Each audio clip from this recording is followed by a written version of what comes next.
A Tale for Halloween. Babette and Antone were the children of a very poor woodcutter. They lived in a little cottage on the side of a steep mountain, and the mountain looked upon a great forest. Now though their father toiled in this forest from dawn until dark, he could earn but little. Wood in that region was plentiful, and woodcutters were numerous. Their mother made fine laces which Antone carried to the market to sell, but in spite of all their efforts, the poor parents seldom could give their children more than bread and broth to eat. Often indeed the broth was lacking if the woodcutter found no hare in the traps he set. Babette and Antone, however, were happy little children and never thought of their poverty. But it worried the woodcutter that Antone was 10 years old and had not yet gone to school. Antone's mother taught him to read and write, that the other boys and girls would not be too far beyond him, and Antone studied his lessons diligently. Often as he sat doing his sums on the hearthstone, with a bit of charcoal for a pencil, his mother would sigh sadly. Antone did not like his mother to be sad, and so he always laughed to cheer her. "Never fear, mother," he would say. "Soon I shall send myself to school. My vegetable patch does finely. Then, when I am a great scholar, you shall be poor no longer. My father shall have a team of oxen and you a fine satin gown. Babette shall have a dozen real dollies instead of the turnip dollies she now rocks in her dolly cradle." "Ah, Antone, my son," his mother would answer with a sigh, "unless you make your fortune as a maker of toys, I fear you will have no fortune at all. Your fingers are as clever as a wizard's even now, and though you are past 10, we cannot spare you to go to school." It was true, as she said. Antone made boats from bits of cedar wood, and when he had fitted them with sails you could not tell them from any that had come out of a shop. He carved a doll's cradle from a pine knot, and for a dolly painted the white face of a turnip until one would think it was the face of some fair maiden, so blue were this turnip dolly's eyes, and so pink her cheeks. Her hair of golden corn silk fell in such waves, and her robe of young cabbage leaves was so green and beautiful.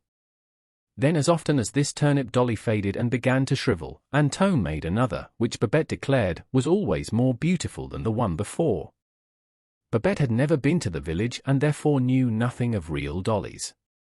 She loved her turnip babies tenderly indeed. She always carried them in her arm when she went with Antone to meet their father and sang them little songs as she rocked them to sleep. Now it happened one night in the season of Halloween that Antone sat carving jack-o'-lanterns to sell in the village. Babette, who was rocking her dolly to sleep, sat watching him. Being but 6, she knew nothing about the fun which comes with Halloween, and so she listened round-eyed with wonder to Antone, who knew all things about jack-o'-lanterns. When she heard that boys and girls dressed like goblins and witches frolicked in the village streets, Babette made up her mind to frolic too. "How fine it must be," she cried, clapping her hands. "Halloween must be quite like Christmas." "Not quite so fine as Christmas, Babette," answered Antone, as he carved the teeth in the last jack-o'-lantern, "but Halloween is very fine nevertheless. It is comical to see the jack-o'-lanterns bobbing up and down with their faces grinning in the candle light. And on Halloween the boys and girls play pranks on their elders that they would be well switched for at any other time, but every one laughs and is gay on that night." Antone finished the jack-o'-lantern and piled it with a dozen more in his little cart. He would sell them all in the village when he took his vegetables to market the next day. No one else could carve such splendid pumpkin faces as Antone. "Then let us go and play pranks in the village too, Antone," cried Babette.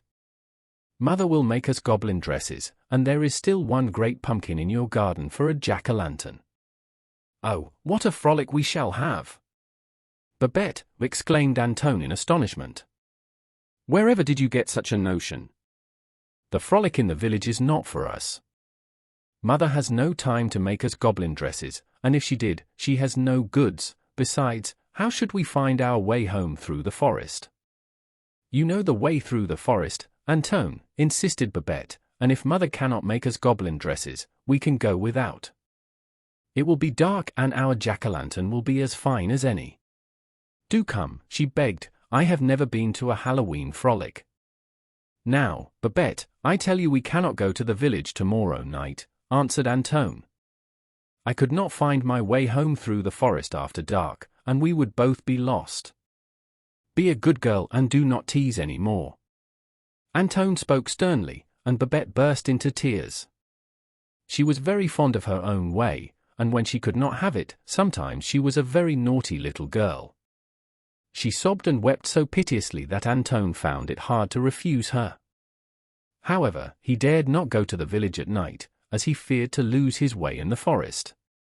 So Antone trotted Babette on his knee and whispered that he would buy her chocolate, but she only wept the harder. "Now, Babette," he cried Antone at last, when Babette showed no signs of stopping, "I cannot take you to the village, but if you are a good girl and stop crying at once, I will make a little Halloween frolic just for you and me. Now promise me you will not cry any more." Babette dried her eyes and promised. She wished a Halloween frolic, but whether she frolicked at home or in the village mattered not at all. "Will we wear goblin dresses or ghost dresses, Antone?" she asked. Antone puzzled a moment before he answered. "Oh, ghost dresses, I think," said he. The next day Babette was very good. She helped Antone gather his vegetables for market, and when he returned sat beside him quietly while he carved the last pumpkin from his garden. When the jack-o'-lantern was finished, Antone lighted the candle just for 1 second so that she might see it grinning in the light. Babette clapped her hands, but he held up a warning finger. The Halloween frolic was to be a secret. After supper the children went to bed as usual, but instead of undressing, they pulled their white night dresses over their heavy coats. "They will do for ghost dresses," whispered Antone when all was still, and they crept softly out. In the moonlight the jack-o'-lantern was grinning broadly to greet them. "Pumpkin is smiling at us," laughed Babette. She was very happy, for her frolic was about to begin.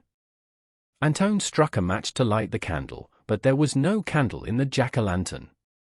"I put the candle in, I know I did," said he in surprise. He searched in the dark, and Babette stopped her laughing.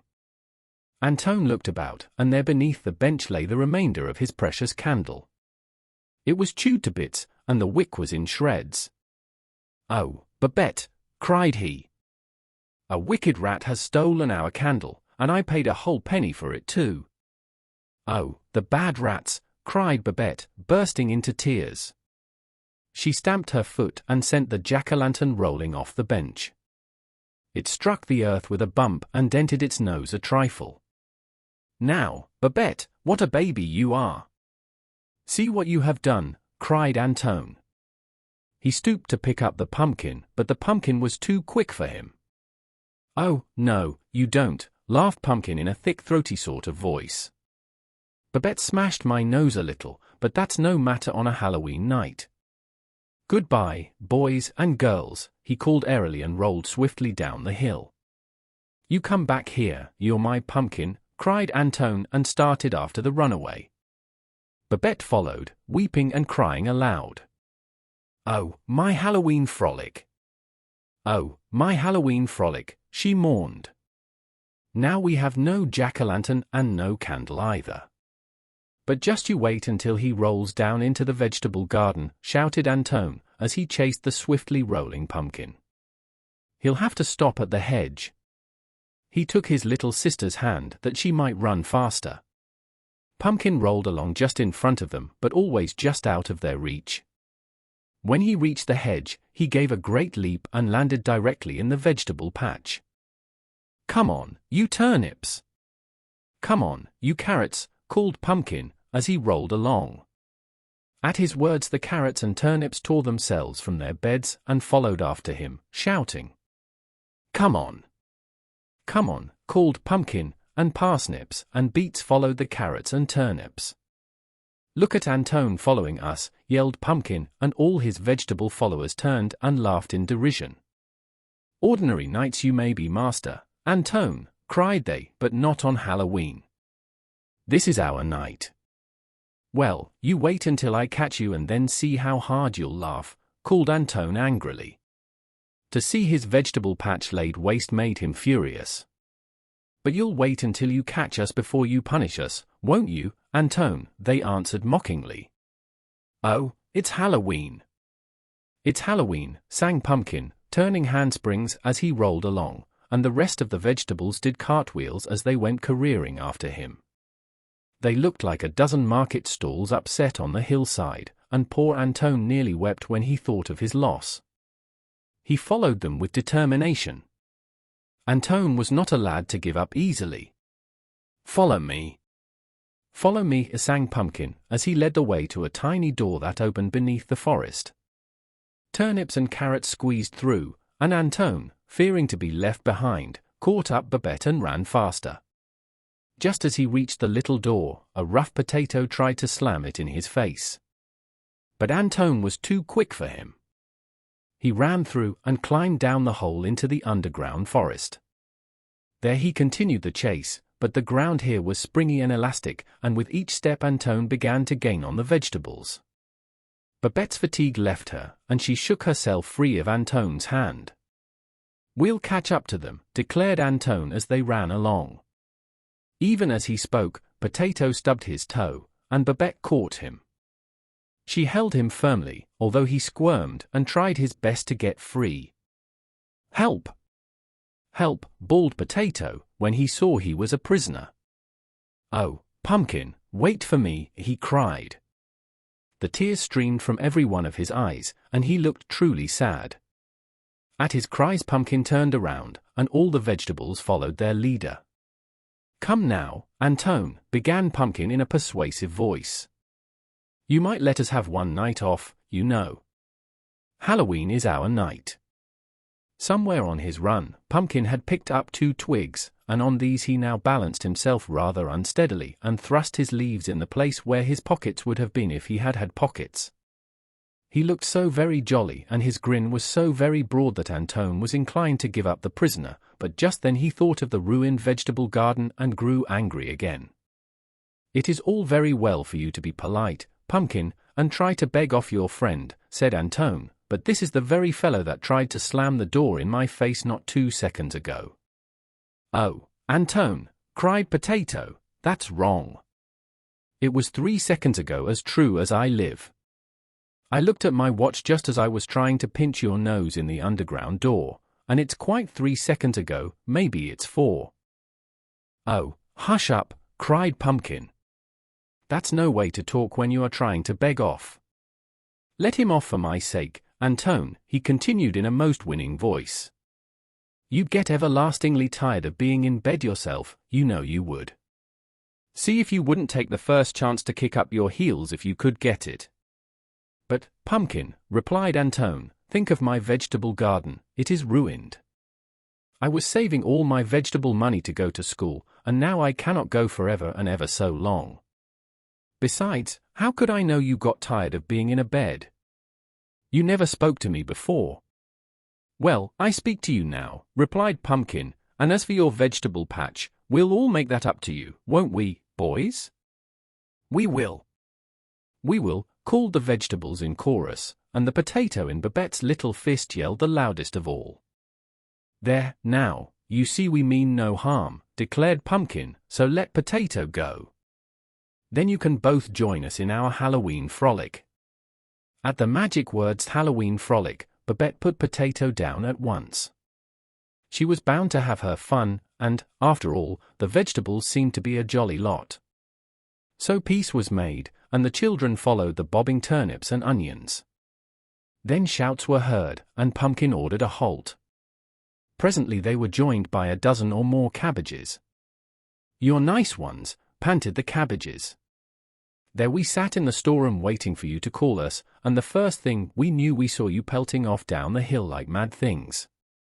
"My gracious," said a very stout cabbage, who was terribly out of breath, "I'll have to take off my outer leaves before I go another step. I feel as though I were boiled." Antone recognized the cabbages at once. "You are Father Minette's cabbages, are you not?" he inquired politely as they marched along. "Why, if it isn't little Antone, the woodcutter's son," exclaimed the very stout cabbage. "Yes, we come from Minette's farm.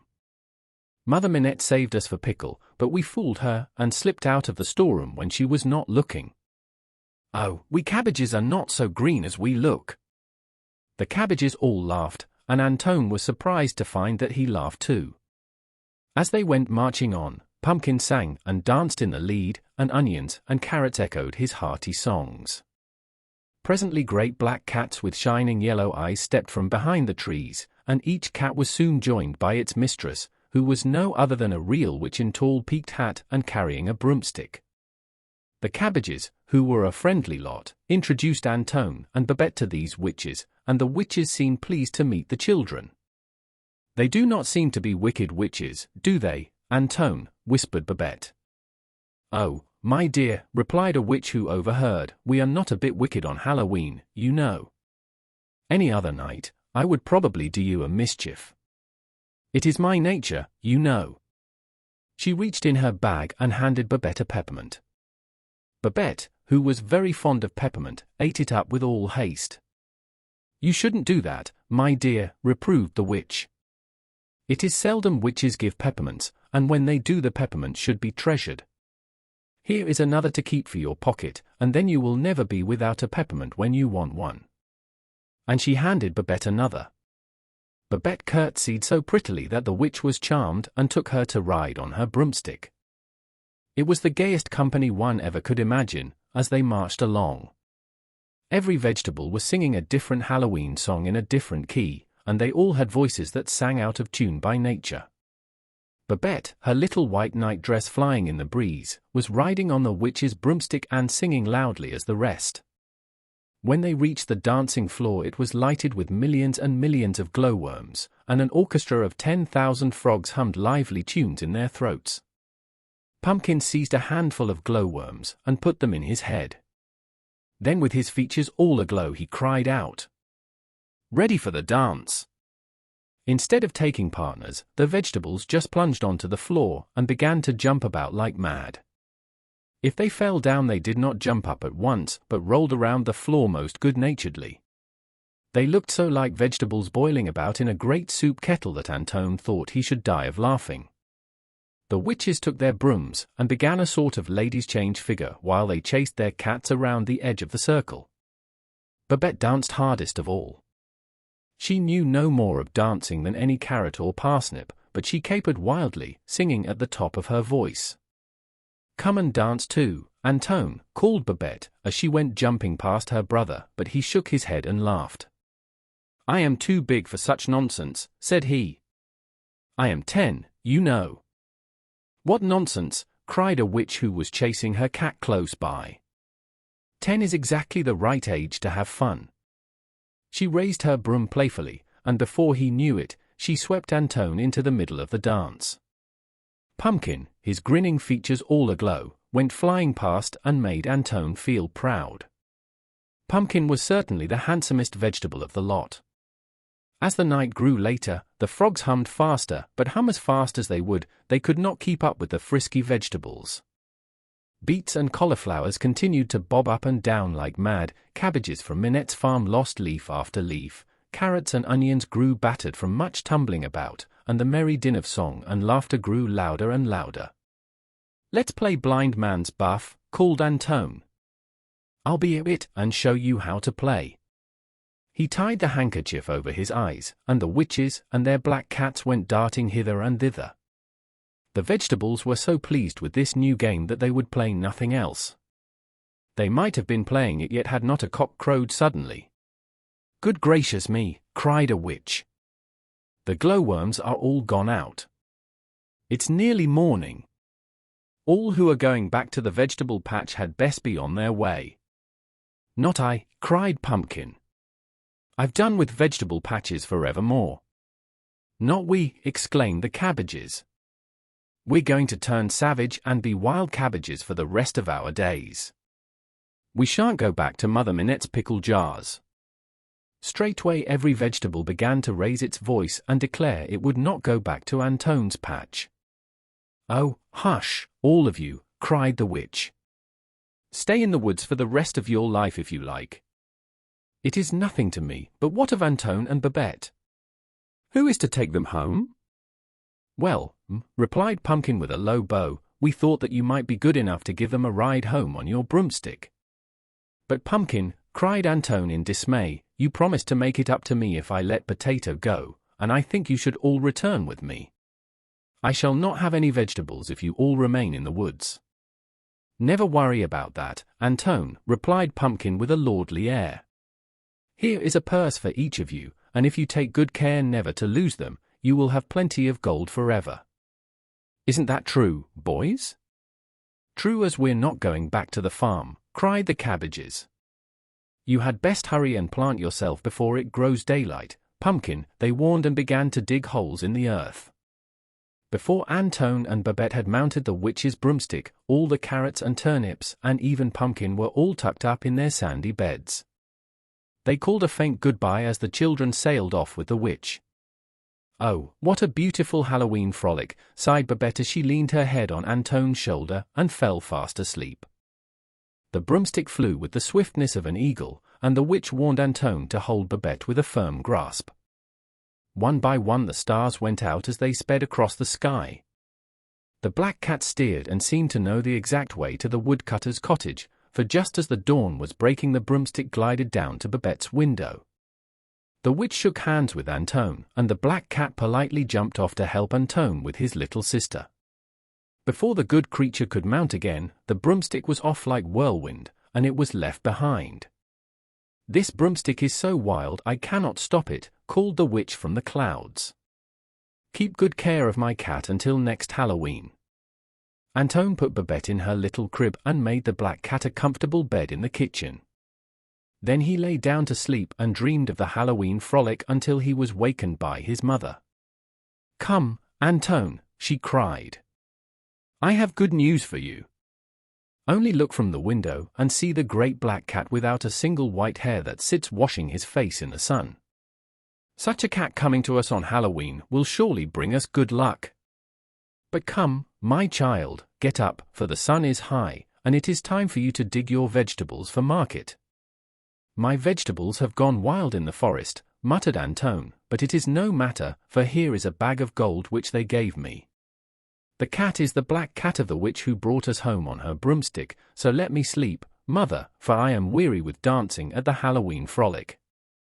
He closed his eyes and slept again, while his mother examined the leather bag. "Antone, my son," she screamed. "Here is gold yellow as a pumpkin. Where have you been to gather such wealth?" She shook him and gave him no peace until he waked fully and told the story. Even then his mother did not believe it, but threw up her hands and wept that her son should thus rave with fever. The woodcutter and Babette came running to see what had happened, and at the sight of the second bag of gold the poor woman grew calmer. Babette showed the peppermint which the witch had given her, and the mother doubted no more. "To receive a peppermint from a witch is surely a mark of great favor," said she, and began to laugh through her tears. "I thought I was dreaming or that Antone raved of fever, for never in my life had I seen so much gold." "It is like the fairies to bless the children of the poor," said the woodcutter. "Now Antone will go to school, and mother will have a handsome dress and shawl." "And is it not as I said?" cried his wife. "A black cat coming on Halloween would bring us good luck, and here is the luck already." It would have been hard to find a happier family than the woodcutters as they set out for the village that day. When it was told that the woodcutter was looking for a pair of oxen, some folk laughed outright. The woodcutter was too poor to feed a pair of canaries, they declared, but when it became known that the woodcutter's wife had bought a new dress and a golden ring, they began to wonder who had died and left the woodcutter a fortune. Antone told the tale of their wealth to those who questioned him, and straightway the village children ran to throw their jack-o'-lanterns from the roofs and high places. But their pumpkins broke or stayed on the ground below where they had fallen. It was no longer Halloween, remember. At noon, when the woodcutter and his family sat down to dinner in the village inn, the landlord threatened to charge a penny from all who stood gazing through the windows. Some folk scoffed openly and declared it was a tale to tell children and dullards, but there were the 2 leather bags filled with gold. The greatest marvel of all was that no matter how much the woodcutter or his wife spent from these, the bags always remained brimful of gold. Antone chose a pair of steel skates in the village shop and bought an armful of books for which he had longed. Babette, however, with her usual perverse ways, would have none of the dollies in the village toy shop. They were ugly, she declared, and their cheeks were not pink and beautiful as were the turnip dollies Antone made for her. And ever after that the woodcutter and his wife were no longer poor folk. They had white bread and even butter every day of their lives, and on Sundays and holidays they had roasted fowl for their dinner. Antone went to school, and Babette had an embroidered frock which was the envy of every child in the village. Their mother no longer sighed as she went about her household tasks, and neither did she strain her eyes making fine laces for market.